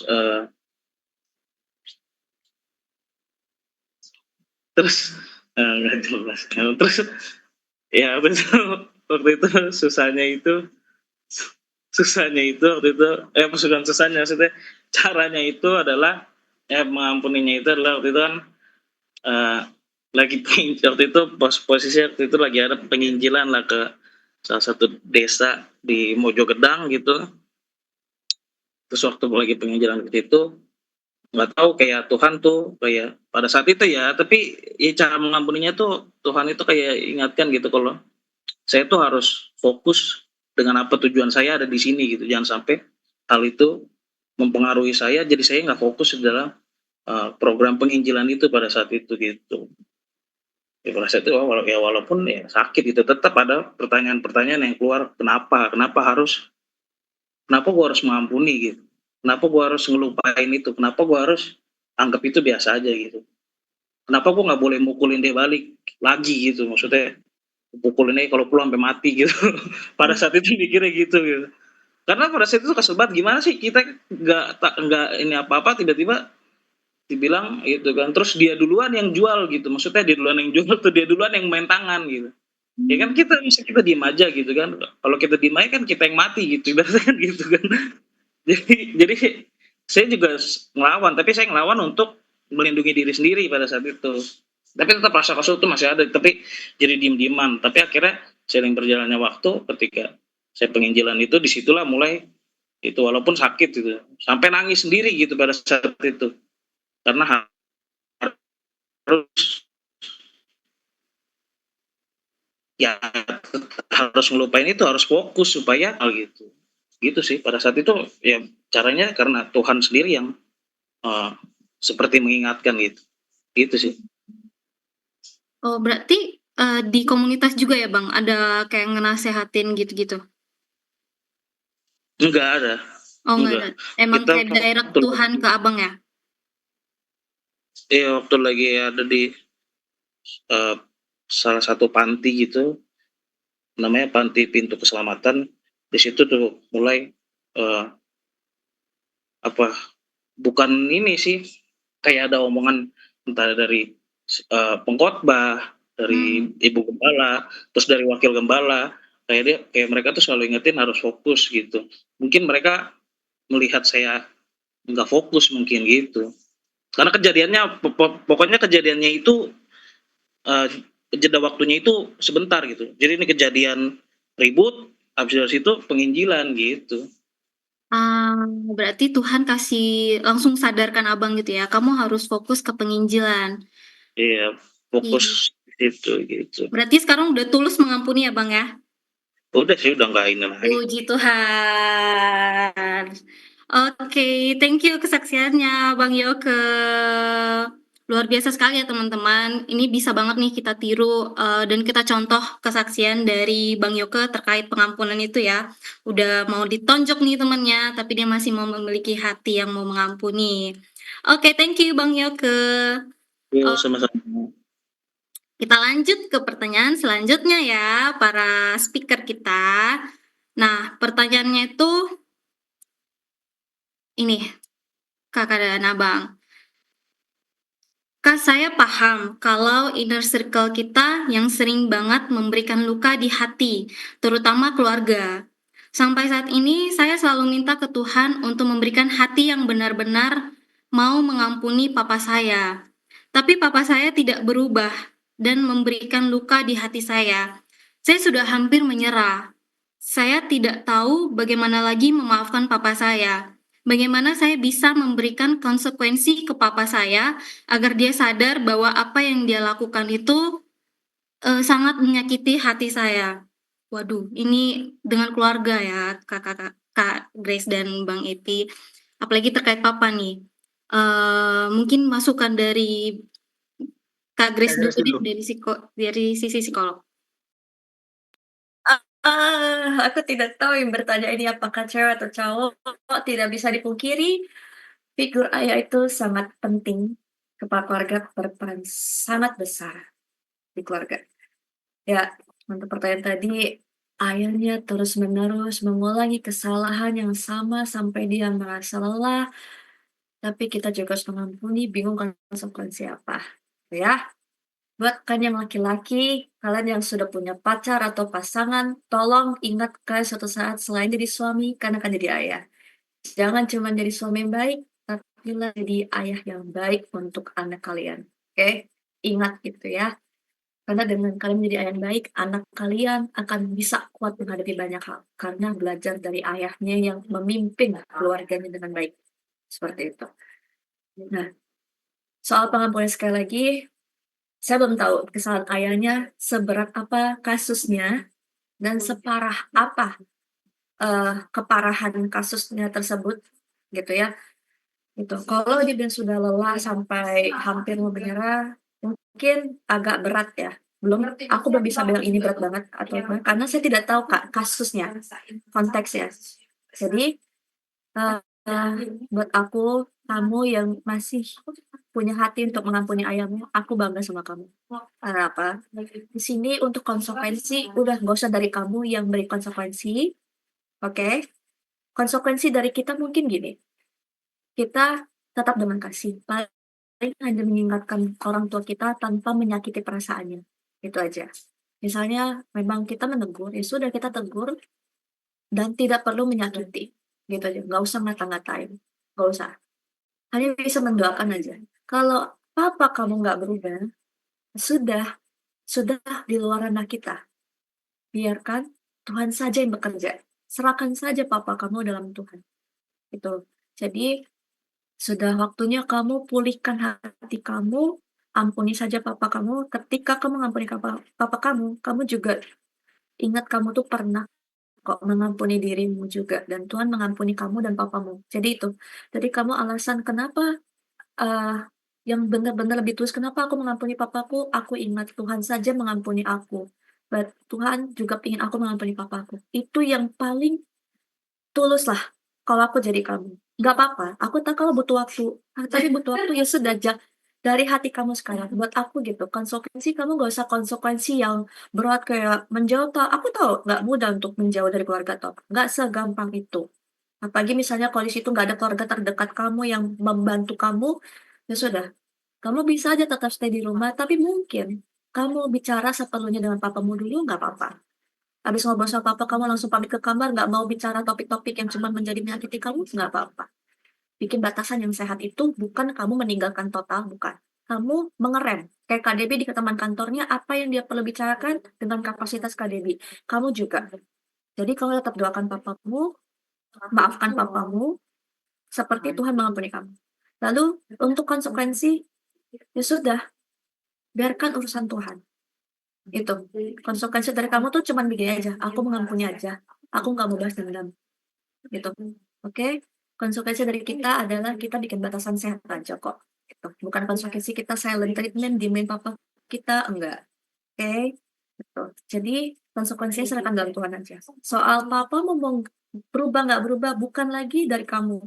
Ini sudah urusan papa kamu sendiri dan di hadapan Tuhan. Kalau aku mungkin seperti itu, untuk aku yang bisa menjawab ya, kan untuk aku bisa jawab sekarang Kak Debbie, karena aku tidak tahu konteksnya. Kalau aku paham dengan studi kasus atau konteksnya, mungkin aku bisa pertimbangkan jawaban tertentu. Gitu. Aku itu. Karena Tuhan juga mengajarkan adalah, ya udah ampuni orang itu. Soal pembalasan atau konsekuensi yang lebih lanjut itu adalah haknya Tuhan. Jadi kita yang bisa kita lakukan adalah tetap ya sudah doakan papa kita, tegur baik-baik tanpa menyakiti, mengampuni diri, mengampuni papanya, bawa dalam doa, serahkan dalam Tuhan. Seperti itu kalau dari aku. Mungkin dari Kak Epi bantu menguatkan lagi Kak. Ya. Haleluya 12 kali. Oke, kalau dari saya begini teman-teman, bagi yang sudah bertanya, thank you. Kita tidak bisa minta di Tuhan kita dilahirkan dari keluarga yang bagaimana, harmonis atau sebaliknya. Ya kan, sepahit apapun yang sedang dialami, seburuk apapun, sekejam apapun, dia tetap daddy. Dia tetap ayah. Ya kan, karena dia maka kita ada. Karena dia, karena brother and sister ada. Jadi alangkah lebih baik jangan, walaupun lelah, tetap terus berdoa, ya kan? Terus berdoa. Bayangkan Yesus saja berdoa sampai piluhnya menjadi darah. Gitu kan? Jadi tetap terus berdoa, karena ketika tetap terus berdoa, berseru, berserah kepada Tuhan, percaya dia akan beri kekuatan, dia akan terus menuntun, semakin hari semakin pulih, semakin hari semakin kuat, dan nanti akan ada titik rekonsiliasi antara you and Daddy. Gitu kan? Ketika titik rekonsiliasi itu akan menjadi sebuah tangis air mata kebahagiaan. Karena itu jawaban dari segalanya yang selama ini sedang digumuli. Dan saya tutup dengan, saya akan doakan karena saya percaya Tuhan yang pernah menolong saya untuk mengampuni saudara kandung saya, Tuhan yang sama yang akan menolong teman untuk mengampuni ayah kandungmu. Kita punya Tuhan yang sama. Tetap percaya. Tuhan berkati. Haleluya. Semua dikuatkan ya teman-teman. Mungkin bukan cuma kakak ini aja yang punya trouble ya terkait sosok ayah, figur ayah di keluarga, tapi mungkin yang lain juga ada. Mari kita sama-sama tidak lelah untuk mengampuni ayah kita. Seperti di Alkitab juga dikatakan, baiklah kita mengampuni 70 kali 7 kali ya. Dan itu nggak terbatas orangnya siapa, termasuk orang tua kita, apalagi ayah kita yang otomatis sangat kita cintai. Kita cuma bisa berdoa, kita cuma bisa meminta pertolongan Tuhan, meminta pengampunan Tuhan terdahulu untuk kita karena kita susah mengampuni dia, maka kita bisa melepaskan pengampunan dan minta Tuhan untuk mengubahkan orang tua kita ya, karena manusia tidak bisa mengubah manusia, hanya Tuhan yang bisa mengubah manusia. Oke teman-teman, semangat. Yang punya case sama mungkin ya seperti kakak ini. Love kalau kata Kak Epi mah. Oke Kak, lanjut ke pertanyaan berikutnya. Ini ada. Shalom, halo Kak. Saya izin bertanya. Saya ada beberapa pertanyaan yang kurang saya ketahui. Ada 1, 2, 3, 4. Wow, banyak nih Kak. Jadi pertanyaan pertama, di dalam Matius 18 ayat 21 sampai 22, Yesus berkata untuk mengampuni 70 kali 7 kali. Apakah ini berarti kita harus terus memaafkan tanpa batas? Bagaimana menyeimbangkannya dengan menjaga diri? Mungkin itu dulu satu Kak. Gimana? Dari Bang Epi dulu deh. Dari sisi Alkitab. Oke teman-teman, nah itu keren. Itu adalah sebuah pertanyaan dari salah satu murid Yesus. Dia bertanya kan harus memaafkan itu bagaimana. Dan akhirnya 70 kali 7 itu bukan tentang angka teman-teman, tapi pengampunan tanpa batas. Ya kan? Nah, kalau ketika Yesus inginkan kita mengampuni tanpa batas. Jadi begini, saya pakai teks lain yang dimana kalau di perjanjian lama, Yesus kasih 10 hukum Taurat. Ya kan? Nah, kalau di perjanjian baru, hukum kasih yang terutama. Benar nggak sih? Kafran sudah ketahuan nih. Boleh nggak aku panggil kamu dengan nama kesayangan? Asik. Nggak. Nah, jadi teman-teman, nah kalau kita lihat di perjanjian baru, itu adalah hukum kasih yang terutama. So, kalau kita mengerti, kasihlah Tuhan Allahmu dengan segenap. Ketiga kata segenap berarti seluruh kehidupan saya dan teman-teman.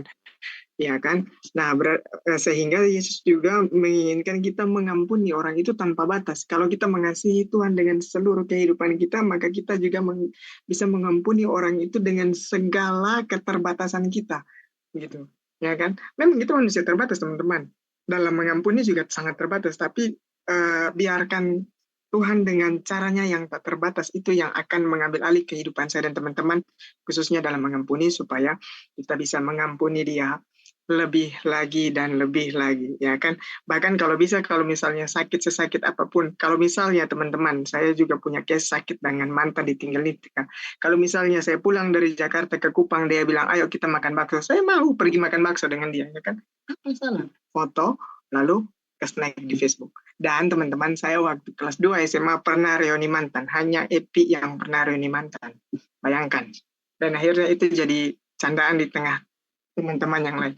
Dulu pacaran pacaran saling menyakiti, akhirnya ketika putus dengan dua orang yang berbeda, lepas dari 2 tahun, ketemu lagi mereka di zaman BBM, akhirnya saya ajak mereka ketemu lagi, teman-teman. Reuni mantan terjadi hanya karena Epi yang buat. Nah, itu karena apa, teman-teman? Sekali lagi, saya bisa mengampuni. Saya bukan ingat yang dulu-dulu. Tapi pas ketemu pasti ada jokes. Lo nih dulu pasti waktu pas menduakan sekarang menyesalkan. Kita hanya bercanda ya, teman-teman. Jadi gitu. Sekali lagi, teman-teman, mari kita belajar lebih sungguh untuk mengasihi tanpa batas. Karena begini, kalau dunia mengasihi kita karena, tapi Tuhan ajarkan kita mengasihi bukan karena. Kita mengasihi itu harus. Nah, Tuhan berkati teman-teman. Oke, bagi yang bertanya udah paham ya? Atau kalau masih ada bingung-bingung boleh direct ke aku ya. Dan jangan asal berspekulasi ya, hey audience. Jangan asal sebut orangnya. Oke, mungkin langsung pertanyaan kedua. Mana tadi ya? Nomor 2 nih. Ini mungkin ke Kak Grace. Bagaimana memaafkan bisa menjadi pemulihan dan bukan kelemahan? Gimana tuh? Jadi aku tuh tadi sempat nomor 1 itu kan tentang bagaimana menyeimbangkannya dengan menjaga diri ya. Aku itu kayaknya belum kejawab Kak, itu dia nomor 1 kegabung 2. Yang bagaimana menyeimbangkannya dengan menjaga diri. Jadi aku bantu ya. Nah, menjaga diri itu adalah yaitu bikin strategi bijak dalam diri. Gimana caranya menghadapi hal-hal ke depannya gitu.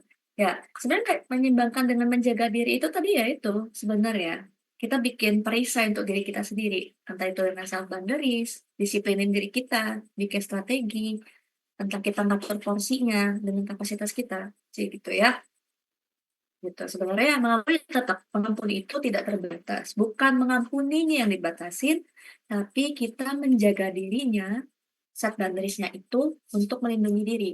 Seperti misalnya kadang ini cangkir ya. Ini kan ada batasnya bisa segini. Ini kalau dikasih luka gitu. Saya ini kan gelas plastik kalau jebol, ada boundariesnya, itu bocor, pecah. Airnya keluar. Tapi kalau dikasih boundaries, tutup, itu kan tertahan Kak. Dia nggak akan menerima luka-luka dari luar. Gitu loh Kak, jadi gitu. Menjaga diri itu bikin perisai supaya nggak nerima luka-luka yang sama lagi. Untuk melindungi diri. Gitu loh Kak. Tetap mengampuni, tapi bedanya dia nanti sudah bisa menegur dengan sehat, menegur baik-baik. Oh, aku nggak suka loh kamu bercanda seperti itu. Jangan diulangi lagi, bisa nggak? Seperti itu. Nah, gitu. Pokoknya membuat perlindungan diri. Itu menjaga diri. Oke, aku mau lanjut nomor 2, KIP sama KDP. Nomor 2 itu adalah bagaimana memaafkan bisa menjadi jalan pemulihan, bukan kelemahan. Dan aku mau nanya kamu, kenapa kamu mempertanyakan memaafkan dengan seperti ini? Artinya dengan kamu yang memberi pertanyaan seperti ini, berarti kamu sangat-sangat mementingkan pride-mu, kebanggaanmu, sampai kamu ragu dengan pengampunan. Sorry to say like this, maaf, banget untuk tim dan semuanya. Mungkin kenapa aku harus tiba-tiba menohok seperti ini, karena di sini aku malah merasa sampai, kalau ada yang bilang, "Bagaimana kau memaafkan bisa menjadi jalan pemulihan bukan kelemahan?" Artinya kamu meragukan banget pengampunan selama ini. Entah umur berapapun kalian. Berarti selama ini kan mengampuni kalian itu bukan mengampuni 100%. Mungkin, saya men saya mengantisipasi mungkin kita selama ini juga berkata-kata ya kalau kalian bisa mempertanyakan seperti ini. Karena dari Alkitab sudah mengajarkan dengan kita mengampuni, bahkan dari materi KFI, selain mendamaikan hati kita juga bukti kita taat dengan kedaulatan Tuhan, teman-teman. Mengampuni ini bukan sekadar mendamaikan hati kita, tapi kita memperbaiki hubungan dengan Tuhan dan pulih di dalam Tuhan. Bukti kita taat sama Tuhan. Bahkan kemarin aku sampai belajar dari closing statement KFI, aku bikin catatan ke diriku sendiri seperti ini kemarin. Aku bikin di notes WhatsAppku, aku jadi buat kayak gini kemarin. Mengampuni ini tidak hanya mendamaikan hati diriku aja, dan juga hati orang yang pernah melukai aku. Tapi mengampuni itu menjadi bukti kita ini, bukti sebagai kita tuh memang mengasihi dan taat kepada Tuhan, taat dengan kedaulatan Tuhan. Itu yang aku pelajari. Artinya, dengan aku mengampuni, tidak hanya bermanfaat buat damai sejahtera diri aku dan orang tersebut, tapi ternyata itu memberi insight baru adalah kita ini juga mengasihi Tuhan, teman-teman. Itu, kita taat sama Tuhan, mengasihi perintah. Itu yang kita belajar dari mengampuni. Makanya, sebenarnya di psikologi juga diajarkan kok. Kalau mengampuni itu banyak manfaatnya. Dalam psikologi kita akan bilang, pengampunan itu penting untuk menjaga diri kamu, supaya kamu aman dengan dirimu sendiri. Gitu loh. Supaya kamu tuh menjaga kesehatan mental, menjaga diri. Sama seperti kita daya tahan tubuh, kita butuh vitamin. Vitamin itu memberi kita perisai supaya kuat badan kita. Nah, hati kita bervitamin Roh Kudus, Alkitab, hadirat Tuhan, firman Tuhan. Itu apa? Supaya hidup kita kuat dalam spiritual kita. Gitu loh. Artinya, memaafkan itu juga bermanfaat seperti vitamin supaya kita sembuh, tidak terluka lagi hati kita. Tidak terluka lagi. Dan kita taat sama Tuhan. Tuhan aja mengampuni kita semua ke umat manusia. Nah, Tuhan rela mati untuk kita. Tuhan rela bangkit. Tuhan aja sudah mengampuni kita. Bahkan kalau sampai Tuhan bilang, Alkitab bilang gini, kalau kamu tidak mengampuni orang yang menyakitimu, aku tidak akan mengampuni. Tahu nggak kenapa sampai di Alkitab dia ngomong gitu, Tuhan ngomong gitu. Artinya apa, teman-teman? Kita tuh sudah menutup hubungan kita dengan Tuhan. Memasang tembok besar. Kita membatasi Tuhan sebenarnya dengan kita membenci. Itu. Jadi adalah teman-teman, kalau kamu bilang memaafkan tuh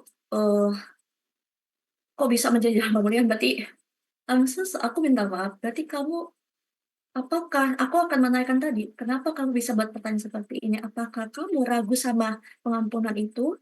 Apakah kamu belum ikhlas sepenuhnya? Atau gimana? Gitu. Sampai kamu bilang menganggap pengampunan itu kelemahan. Ya nggak seperti itu. Gitu sih. Jadi, kali ini untuk nomor ini adalah pengampunan itu memang menjadi pemulihan banyak hal dalam dirinya, bukan kelemahan. Mengampuni itu justru adalah kamu tuh kuat. Kenapa? Kamu merendahkan diri, mengikhlaskan semuanya. Misalnya aku punya pasien gede itu kayak beban, kemarin seorang kuli bangunan, angkat beras atau angkat beban. Anggaplah beban itu dong, kebencian, dendam, amarah, kecewa semuanya. Gitu. Luka itu. Ibarat sampah hati kita. Tapi kita lepaskan, kita bersihkan. Apa rasanya? Lega kan? Lega. Itu loh Kak, mengampuni itu membersihkan diri kita, melegakan. Dengan kalian tidak mengampuni, kalian minum racun untuk diri kita sendiri. Gitu. Jadi hati-hati dengan kepahitan teman-teman, tetaplah mengampuni, karena mengampuni itu jalan untuk kita pemulihan dan sembuh. Seperti itu. Bukan kelemahan teman-teman. Justru kalau kita nggak mengampuni, kita lemah. Artinya kita terlalu mengasihani diri kita dengan berlarut di luka kita sendiri. Maaf ya, ini keras ya. Aku rasa kita sudah usia dewasa, jadi kita harus lebih tegas gitu ya. Karena kita sudah tegas. Seperti itu sih. Thank you, Kak. Oke. Baik ya, yang bertanya. Ingat ya, coba di reminder di kepalanya bahwa pengampunan itu bukanlah kelemahan, justru itu adalah sumber kekuatan kita. Nah, sumber kekuatan kita dari mana? Dari Tuhan. Oke ya, pertanyaan selanjutnya nih Kak, untuk Kak Grace ya. Apakah menolak untuk terus disakiti berarti kita belum benar-benar mengampuni? Ini tadi kayaknya udah dijawab di pertanyaan sebelumnya ya Kak. Nah, dan bagaimana kita bisa mengajarkan anak muda Kristen untuk mengampuni dengan bijak tanpa kehilangan harga diri dan batas yang sehat?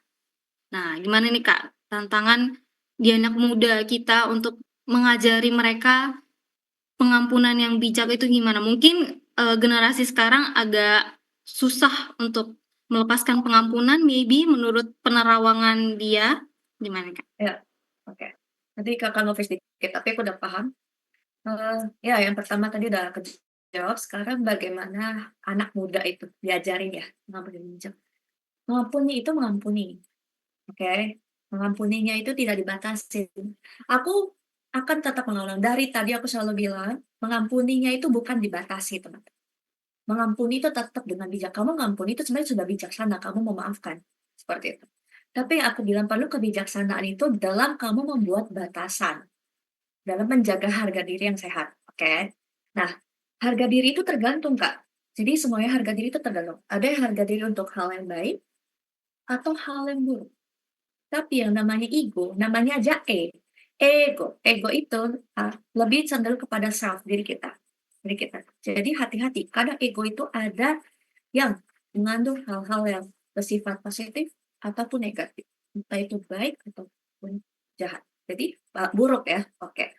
Hati-hati. Nah, cara mengajarkan anak muda itu untuk ampuni adalah yang kasih ilustrasi. Kita mau hidup sehat. Kita makannya junk food terus, gorengan, makan yang berlemak. Agak nggak bagus ya di fisik kita kalau terus menumpuk lemak. Nggak bagus kan? Oke. Sama. Seperti kita minum racun. Racun diminumin bertahun-tahun gitu. Nah, ketika kita mengampuni itu, kita membersihkan diri kita, detox dari racun-racun kepahitan. Artinya apa, teman-teman? Kita dibersihkan, dikasih obat yang baru dari Tuhan, antibiotiknya apa? Roh Kudus, hadirat Tuhan, kasihnya Tuhan. Ya, itu penawar racun yang terbaik dari Tuhan. Nah, kasih ilustrasi yang ringan. Kalau kita kepahitan bilang anak muda, kalau kalian punya kepahitan, percayalah kalian tuh sebenarnya menyimpan sampah yang busuk, luka. Kalian kalian tuh meminum racun terus dalam diri kita. Kalian tuh pengen musuh kalian yang kena racunnya sendiri, tapi malah kalian yang benci dia, sedangkan dia nggak ada masalah dengan kamu, malah kamu minum racun. Kamu yang rugi sendiri. Seperti itu. Kasih perumpamaan menarik, dan diajarkan pelan-pelan. Mengampuni itu seperti ini loh manfaatnya. Banyak untungnya di kita. Terus juga kenapa Tuhan ingin kita mengampuni orang lain? Kita ingat Tuhan mengampuni diri kita juga. Kenapa Tuhan juga ingin kita memaafkan diri kita dan orang lain. Tuhan sudah maafin kita berlebih dahulu. Sebenarnya tetap harus diingat Kak, kenapa harus mengampuni? Tuhan saja sudah mengampuni kita sendiri. Seperti itu.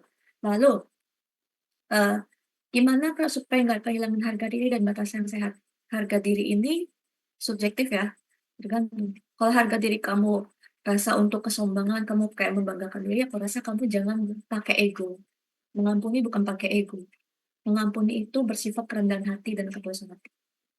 Kalau mengampuni bilang, oh aku supaya aku tetap dibanggain atau hal-hal yang tetap kamu membanggakan diri atau menyombongkan diri, aku minta itu diralat ya. Jangan mengampuni untuk bilang harga diri, enggak. Mengampuni itu mengampuni untuk kebaikan, untuk hubungan kita dengan Tuhan.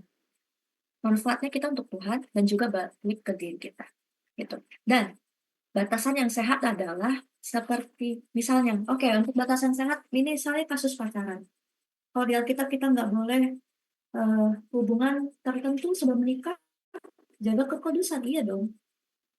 Harusnya kalian berdua lagi pacaran belum nikah ya jangan tinggal terus bersama, jangan satu kos bareng, jangan living together. Kan banyak konten kan cewek cowok tinggal bareng. Oke, Kak Evi bereaksi ya. Oke. Terus ada yang bilang tuh seperti ini. Cowok, saya dan juga mau remind cowok-cowok, entah tuh cewek, kayaknya cewek cowok sama saya rasa cewek dan cowok perlu harus ingat ini. Tolong, saya tahu pegangan tangan itu bilang, Kak, kenapa ya ada yang dibilang nggak boleh sembarangan pegangan atau apa peluk atau rangkul sama pacaran, terus kayak jaga jaga kontak fisik yang sehat gitu loh.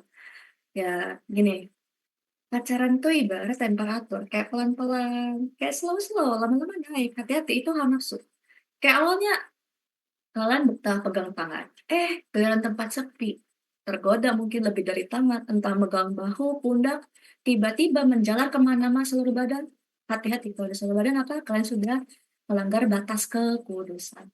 Terus ada yang bilang, Kak, lama-lama kok itu mereka cewek cowok akur baik-baik. Kok mereka sering kelihatan di kos salah satu pasangan mereka ya, entah tim-tim check-in ke hotel. Aduh, aduh, atau sadari kok sudah tinggal bareng. Oh, sudah. Kalian melanggar batas kekudusan. Kekudusan aja sudah bentuk boundaries, teman-teman. Terus gini, contohnya Adam dan Hawa. Allah bilang, Adam, Hawa, dua orang boleh makan seluruh buah-buahan, sayuran atau apapun. Tapi lu di pohon tengah itu jangan dimakan ya. Artinya apa? Tuhan tahu itu ada buah yang memang dilarang. Pengetahuan baik dan buruk. Ada keabadian. Ada pohon keabadian juga kan buahnya. Nah, tapi mereka melanggar dosa ya kan? Artinya apa teman-teman? Boundaries yang Allah tetapkan juga dirusak sama Adam dan Hawa. Makanya Tuhan kasih hukuman karena boundaries itu dilanggar. Nah, kalau pasangan aja tadi, kalian sudah tidak menjaga kekudusan diri, kekudusan bersama. Itu sebenarnya sudah melanggar boundaries. Artinya, dalam pacaran, kalau kalian tahu ini nggak boleh di Alkitab, ya kalian harus ngomong ke pasangan kalian, kamu stop kayak begini. Dengan cara apa? Kalau pasangan kalian bilang, oh kamu nggak mau ngelakuin bareng aku, kamu nggak mau aku pegang yang gimana, aku perlakuin gimana, berarti kamu nggak cinta dong sama aku kalau kamu nggak menuruti kebutuhanku, kebutuhan nafsu atau apa. Teman-teman, di Alkitab tuh bilang gini, saya rasa Alkitab juga bilang, kekudusan tuh kenapa sangat penting. Karena kekudusan itu menjaga diri kita, teman. Supaya nggak terjerumus hal-hal yang jahat. Kalau cinta yang sejati itu adalah cinta itu menjaga sampai pernikahan. Kalau dari pacaran saja sudah dibilang, friends with benefit yuk, teman dengan benefitnya saling untungin secara ini, terus ada pacaran, kita pacaran yuk tapi tinggal bareng yuk, kita bebas walaupun belum status nikah atau apa, hati-hati. Kalian sudah merusak batasan Tuhan buat. Risikonya apa Kak kalau pacaran nggak benar? Apa? Banyak kok hamil di luar nikah, aborsi, terus kena HIV/AIDS, banyak kan orang-orang yang melakukan hubungan di luar nikah. Jadi resikonya cukup banyak teman-teman, akibat boundaries yang dijaga. Terus kalau dibilang, oke, kamu nggak menuruti kebutuhanku, kebutuhan biologis atau apapun ini untuk semua gender ya, oke, kita putus, kamu tidak cinta sama aku. Kalau dia ngancam gitu, aku cuma bilang, ya mau putus, pasti banyak kok pasangan lebih baik dari dia. Pasangan yang baik adalah pasangan akan menjaga kamu kudus sampai pernikahan. Seperti itu ya. Jadi, kalau, kalau, oke, tadi itu tadi nomor 3 ya. Oke. Batasan sehat seperti itu, Kak. Dia harus bikin batasan yang sehat untuk melindungi pasangannya dan dirinya. Ini konteks pacaran. Kalau saya dalam pertemanan nih, misalnya saya berteman dengan Epi nih. Epi tahu nih, aku tidak boleh bercandakan tentang orang tuanya, siapapun, tentang abangnya, Kak Epi atau dengan keluarganya. Kak Epi tidak suka aku bercandakan meremehkan tentang keluarganya. Kak Epi berhak menegur aku, Kak Epi juga berhak menegur aku. Tapi kalau aku mengulangi, terus aku meremehkan Kak Epi suatu saat dan meremehkan keluarga Kak Epi bilang, maaf Kak Grace, kakak sudah merusak, merugikanku dan keluargaku, kakak kelewatan, tapi aku mengasihi kakak, menerima kakak. Tapi tolong ya kakak jangan bicara sama aku dulu kalau hanya topiknya meremehkan keluargaku, candainnya nggak benar tentang keluarga. Saya punya batas, saya berhak untuk melarang pembicaraan kakak. Kalau kakak meremehkan keluargaku, aku akan tegur kakak, akan saya stop kakak, sampai kakak nggak bahas keluarga saya. Kak Epi boleh seperti itu, boleh. Kak Epi nggak salah, gitu. Kak Epi juga berhak bikin batasannya, saya seperti itu. Jadi teman-teman, kalau ada seseorang yang menyakiti kalian boleh menegur dengan kasih tegas. Kalau orang itu memang memilih menjauhi kita karena bilang, dasar kuno, gitu aja gampang, gini aja nggak jelas. Ya, berarti orang itu tersaring, bukan kalian yang salah.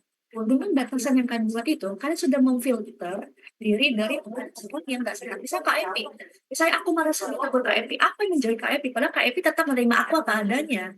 Walaupun Kak Epi memperingatkan aku. Berarti yang salah bukan Kak Epi kok, bukan. Ya, aku yang salah, karena aku tidak mau belajar dewasa minta maaf sama KIP dan memperbaiki kesalahan. Seperti itu. Kalau kalian punya pasangan, kalian bilang, ayo kita ngakuin yuk. Kalau kita bilang, kita belum nikah, kita sudah melakukan keputusan. Allah, kamu kolot, kuno, udah modern, normalisasi tinggal bareng, kayak kita bisa tidur bareng atau apa, cari hotel apa, jaga keputusan. Oke, kita putus. Aku mau cari, mau nurut sama kemauanku, nggak kayak kamu.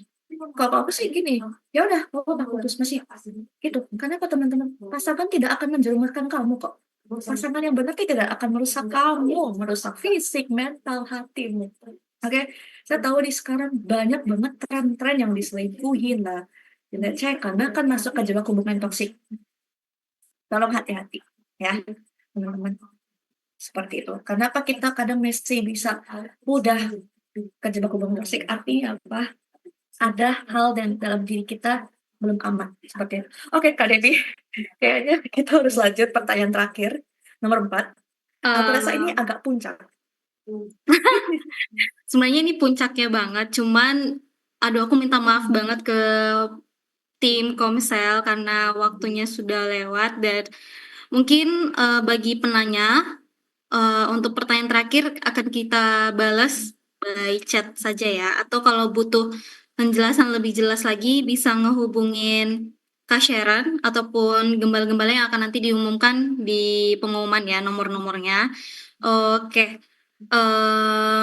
Diskusi online kita udah bisa kita tutup ya Kak karena kebetulan waktunya sudah lewat dan closing statement dari Kak Epi apa nih Kak, sekalian doa penutup ya Kak. Haleluya. Mari kita salah. Gini Kak Devi, itu nomor 4 boleh nggak sih? Teman-teman tinggi sudah berpartisipasi ya. Halo. Ya, hai. Boleh nggak, sorry kepotong. Boleh nggak sih aku minta ke Abraham untuk menjawab nomor 4? Karena ini sangat alkitab ya. Habis itu kita tutup. Ini aku agak ngeri ya nomor 4. Oh iya, Bang Abrahamnya lagi teman-teman di jalan debat. Bang Abrahamnya lagi di jalan balik ke asrama Kak, jadi nggak bisa. Oh alah. Mau saya jawab? Bisa sih. Oke. Atau dari tim. Tapi jangan dipaksa. Dari teks aja deh kalau gitu. Oke. Kenapa? Jangan deh kalau gitu, nggak apa-apa. Lanjut aja. Tutup aja. Teks aja ya. Oke. Sudah lewat 5 menit. Teks. Ya, teks aja. Oke deh. Semangat teman-teman. Tuhan baik.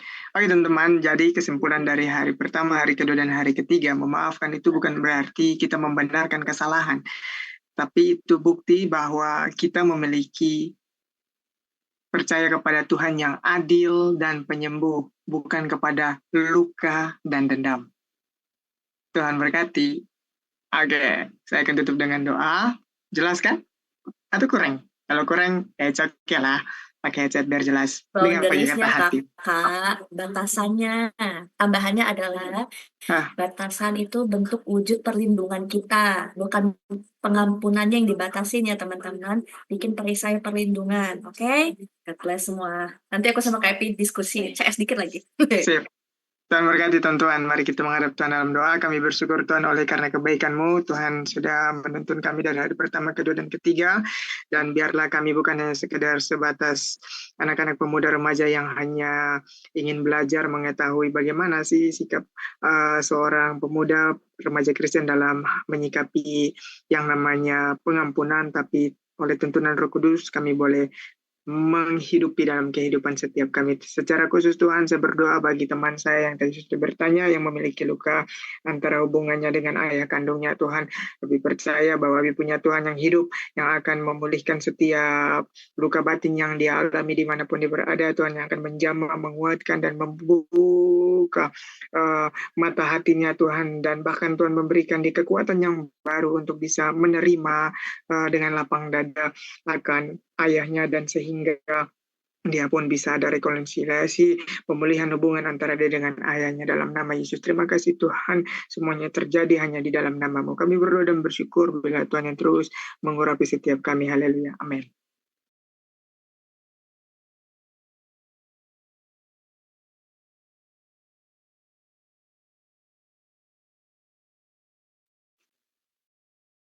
Oke, yang pengumuman silakan.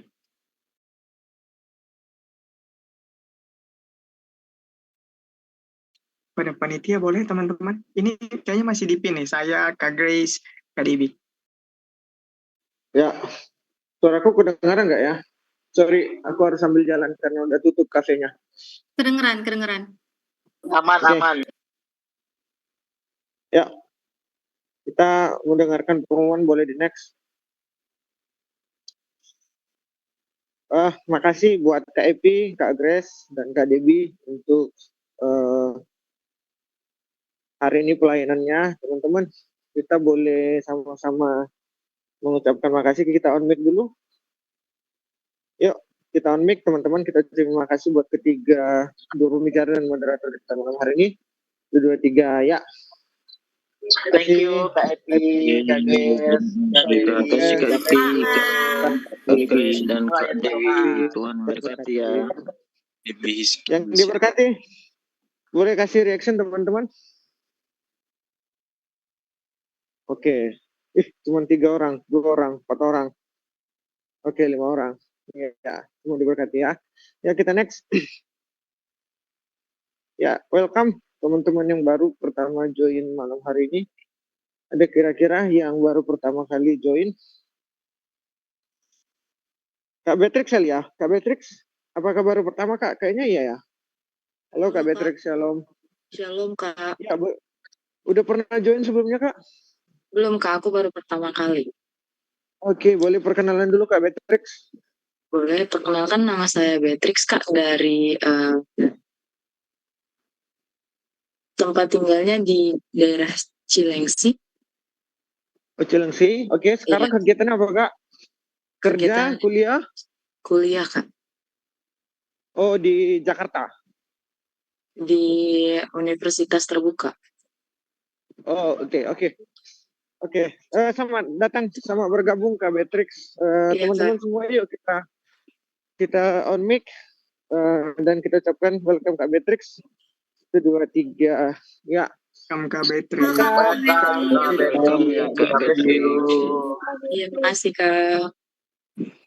Oke, ada Bang Daniel. Ini Bang Daniel baru kah atau? Saya lihat ini ada atas nama Daniel. Halo Bang Daniel, masih ada di Zoom? Oke, mungkin nggak bisa dengar ya. Oke, kita next. Untuk Kak Beatrix, boleh tinggalkan nomor WA-nya Kak, nanti akan di follow up sama tim dan dokumentasi akan dikirim. Boleh dikirim ke chat atau boleh kirim ke Kak Sharon ya, atau Kak Christina itu. Oke, baik Kak. Thank you Kak Beatrix. Kita lanjut teman-teman. Ya Kak, sama-sama. Ya, kita ada komsel teman-teman, itu ada 4 hari. Khusus mungkin Kak Beatrix yang baru pertama join, nanti bisa dipilih Kak komselnya. 4 komsel di 4 hari yang berbeda. Senin, Selasa, Rabu, dan Kamis. Boleh di next. Ya, itu Senin, itu ada komsel warga kerajaan Allah. Itu setiap Senin pukul 7 malam. Dan ada link tree, nanti panitia boleh bantu kirim di kolom chat. Boleh diakses untuk mendapatkan informasinya. Atau boleh juga follow IG Komsel WKA, itu @komselwka, terus nomor yang bisa dihubungi itu ada Kak Ellen, sesuai dengan yang tertera di layar. Nah, yang kedua, ada Komsel New Generation Community, itu setiap Selasa pukul 7 malam. Link tree-nya nanti boleh diakses, dikirim sama panitia, ya boleh dibantu ya. Setiap hari Selasa pukul 7 malam. Dan boleh follow IG-nya ng_community. Ada Bang Martin sebagai leadernya. Ya, panitia boleh dibantu kirim link tree-nya ya. Yang ketiga, ada Komsel RG Ribbon Generation. Setiap Rabu pukul 7 malam. Silakan boleh diakses link tree-nya. Sekali lagi, panitia boleh kirim. Link tree-nya ada dikirim sebentar lagi. Boleh follow juga Instagram dari Komsel RG, Komsel RG_, dan bisa menghubungi Kak Sharon yang sebagai leadernya. Dan yang terakhir, yang keempat, itu ada Komsel Victory Online Community. Setiap Kamis pukul 7 malam. Akan dikirimkan link tree, panitia sekali lagi boleh dikirimkan link tree-nya. dan boleh follow IG dari Komsel VOC, komselvictory.oc, dan nanti boleh hubungi saya kalau mau update tentang Komsel VOC. Ya, itu lagi dikirim, masih 1, 3 lagi dikirim, dan boleh gabung di Telegram, khusus yang baru pertama kali gabung atau yang belum gabung ke grup kita punya grup di Telegram. Untuk setiap Komsel itu gabungnya di Telegram. Nanti teman-teman untuk mendapatkan informasi dan juga info seputar Komsel, silakan boleh di-scan atau panitia boleh bantu kirimkan link Telegram kita supaya bisa diklik dan mereka bisa join. Ya, nanti akan dikirimkan di kolom chat, bisa diakses langsung. Selanjutnya kita akan ada Komsel spesial menyambut Paskah. Sekali lagi, sebagai leader, saya mohon dan saya wajibkan semua wajib join. Minggu depan kita Komsel bersama, ini sekali setahun, saya himbau dan saya wajibkan. Jadi teman-teman wajib join, yang hadir malam hari ini wajib join. Kita undang pembicara dari Korea Selatan, Pastor Dedi. Jauh-jauh kita import untuk memberkati kita. Mohon semuanya datang, hadir untuk bisa dengarin firman Tuhan. Setidaknya hadir sebagai saling partisipan supaya dapatin materi. Kenapa? Karena kita cuma dalam setahun mengadakan Paskah. Kalau teman-teman miss, maka baru akan ketemu lagi di tahun depan. Ya, nanti kita bisa ketemu hari Senin, dicatat jamnya. Pukul 18.45 kita open room, 18.45. Nanti akan ada games juga yang menarik. Dan ada hadiahnya untuk kita yang main games. Ya, jadi sekali lagi, saya himbau dan saya wajibkan semua yang hadir malam hari ini untuk ikut. Tanpa terkecuali. Nah, kita lanjut, ada pengumuman tambahan. Boleh di next? Oke, nggak ada. Sekian informasi malam hari ini teman-teman. Jangan lupa join di Komsel berikutnya. Sampai bertemu di hari Senin. Karena besok kita nggak ada Komsel. Jadi Komsel kita sudah selesai untuk minggu ini. Kita ketemu hari Senin depan di Komsel gabungan. Hanya 1 hari, 1 kali. Dan itu 1 kali setahun untuk Paskah. Tuhan Yesus memberkati. Saya persilakan kepada yang berdoa. Oke, baik. Terima kasih Bang Bram yang sudah baca pengumuman untuk kita semua. Bagi teman-teman yang rindu ingin didoakan secara khusus atau ada pokok-pokok doa yang ingin didoakan atau planning atau perlindungan pekerjaan, silakan di-chat di kolom chat ya teman-teman, atau bisa chat langsung ke saya supaya saya bantu dalam doa biar Tuhan yang kasih jalan keluarnya teman-teman dan menjawab doa teman-teman pada waktu Tuhan yang terbaik. Oke teman-teman, saya kasih kesempatannya 3 detik ya.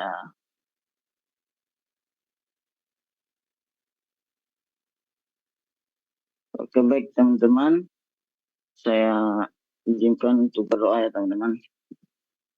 Terima kasih Bapak Surgawi, terima kasih Tuhan Yesus. Kami telah melakukan diskusi tentang firman Tuhan. Tuhan, kami belajar mengampuni orang-orang yang telah menyakiti kami, dan kami juga belajar mengampuni juga Tuhan, dan belajar untuk jangan menyakiti sesama kami ya Tuhan. Tuhan Yesus, berkati para hamba-hamba yang telah memimpin diskusi pada malam hari ini Tuhan. Ada Kak Debbie Tuhan, Kak Epi dan Kak Grace ya Tuhan. Berkati 3 anak ini Tuhan dalam pekerjaan mereka, dalam masa depan mereka Tuhan, dalam masa studi mereka ya Tuhan. Dan Tuhan memberkati agar selesai pada waktu Tuhan. Tuhan Yesus berkati juga ke sanak saudaranya, keluarganya, orang tua mereka Tuhan. Tuhan Yesus berkati segala usaha mereka ya Bapak Surgawi. Kami berdoa buat Bang Abraham ya Tuhan, Mbak Christina Angel, Bang Yogis dan Bang Baris ya Tuhan. Berkati anak-anak ini Tuhan dalam usahanya Tuhan, pekerjaan mereka, masa depan mereka Tuhan, dalam kuliah mereka Tuhan, biar selesai pada waktu Tuhan. Dana biaya yang hamba membutuhkan Tuhan, Tuhan, cukupkan dengan cara Tuhan sendiri. Kami mengimani firman-Mu, burung di udara saja Tuhan pelihara, Tuhan beri makan. Apalagi kami anak-anak kesayangan dan manusia dan anak-anak pilihan Tuhan. Kami tidak pernah kekurangan Tuhan Yesus. Tuhan juga berkati Bang Agus Alfredo Tuhan, Kak Beatrix dan Bang Daniel ya Tuhan Yesus. Tuhan berkati anak-anak ini Tuhan. Berkati masa depan mereka ya Tuhan. Berkati dimanapun anak-anak ini Tuhan menjadi berkat bagi sesama, bagi lingkungan mereka ya Tuhan Yesus. Tuhan juga berkati Mbak Angel ya Tuhan, Mbak Grace Juliana Tuhan, Kak Jessica ya Tuhan. Tuhan berkati anak-anak itu, berkati masa depan mereka Tuhan. Bekerja